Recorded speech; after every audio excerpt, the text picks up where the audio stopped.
来关心苗栗县即马因为有移工的疫情，所以苗栗县长徐耀昌是伫面册宣布讲，因为疫情的关系，所以要禁止苗栗的移工外出门，而且佫讲要请警察来加强巡查。也毋过劳工团体是批评讲，这款规定根本就是歧视移工，因为疫情若是严重到需要限制自由，安尼台湾人甲外国人应该平共。苗栗县长徐耀昌初七伫面册答问讲，禁止苗栗县的外籍移工外出，但是台湾国际劳工协会铁话讲，这个措施根本就是歧视。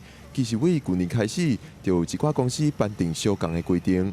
如果现在的疫情真的已经严峻到我们应该要去限制大家的自由的时候，那应该要一视同仁。那台湾人是不是也应该要就是有同样的限制呢？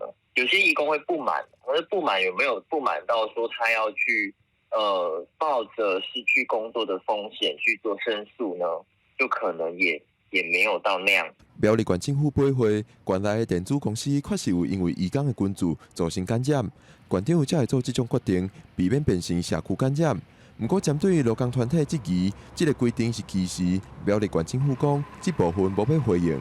我们也是苛责事业单位跟仲介公司的管理责任跟义务啦，就是希望说事业单位跟仲介公司这边去善尽管理的责任义务。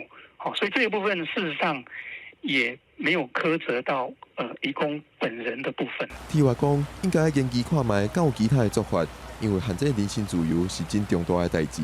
嘛有其他的看法认为，用奖励的方式来劝大家莫出门，会比处罚较好。